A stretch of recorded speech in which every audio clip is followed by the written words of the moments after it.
Excellent. So we're wondering, how did you get involved with Kusewera?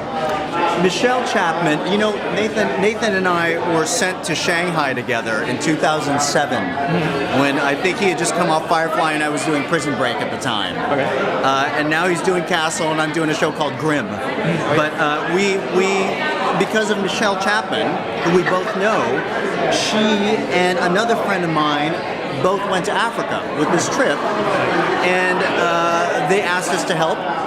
I got my entire cast and crew to donate to them and help fund their trip to Africa. So, but it's an amazing cause. Plus now they're including the Philippines, and I'm Filipino. Okay. So the next time I would like to go to the Philippines and possibly adopt a child. No, but at least help. Right. I mean, I think it's a great cause. It's like, yeah, like we have so much going on here, we can help other countries too.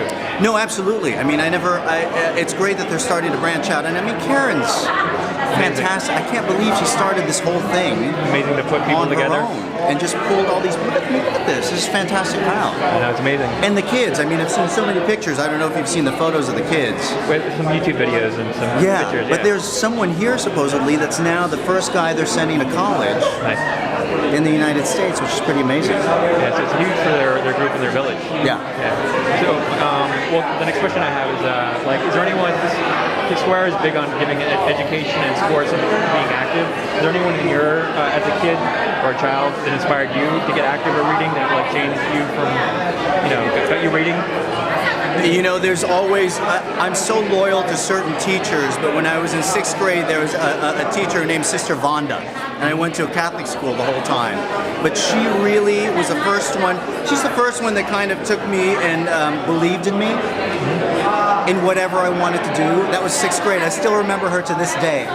But there's also my acting coach who is, he's got to be he's in his 80s now, but I've been with him for such a long time, and he always spurs the imagination, and he always talks about imagination.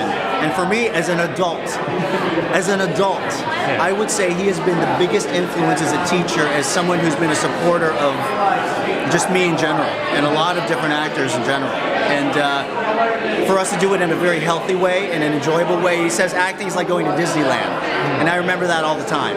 So hopefully for these kids and for the next generation, and for anybody, especially minorities, for me, it's a huge cause for me. In the arts, specifically, I'd love to pass that on. And to be able to go, you know what, you can do it too. You just need to work hard. Right, and you can have everything we have. Yeah, fortunately, in this day and age, hopefully we're changing. The world is changing, right? Let's hope. I think so. I believe so, definitely. I was wondering, did you donate anything to the charity? I mean, for the silent auction, or is there any items that you're looking at getting yourself? I don't know. I just walked in the room. Oh, you did? I just walked in the room, but I've been in Portland shooting, so I haven't had a chance to completely get over here and gather my stuff, but I just want to donate. We'll probably do it online and donate something online from Grimm and do the whole thing, but I've got to get signatures and such, so that's going to take a while. Yeah, I'm sure the whole group will.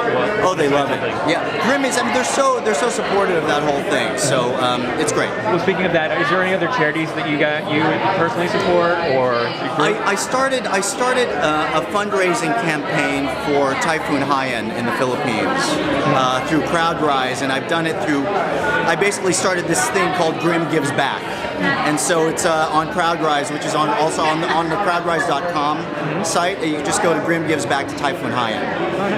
But that's been a huge thing for me to see the Philippines go down like that is pretty heart-wrenching. Okay. So basically that's been my cause for the past several months. Okay, so our followers can go there and check out more and donate. Exactly, and also there's a big, huge Asian American organization called East West Players, and they're a theater here. You can go to eastwestplayers.org, and I'm a big supporter of that theater organization. It's the oldest Asian American organization in the United States, and they basically support Asian American artists. Oh, fantastic. Go there as well. That's good. But you mentioned Grimm. Is there any spoilers or teasers that you could give for the rest of the season, or? Well, there's a big Wu. Sergeant Wu is the character that I play, and there's a big. He's the only one that is not in the loop, that hasn't seen any of these creatures morph. But in an episode coming up March 7th, is when it all happens. All goes down. When it all goes down. So that's a big one. That's all coming up. So stay tuned. Stay tuned for that. DVR, man. everything you need to DVR, do. because from then on, the whole game changes. Everything changes. Everything changes. Well, thank you so much. Absolutely. Thanks for having me. Yeah. Thank you. Okay.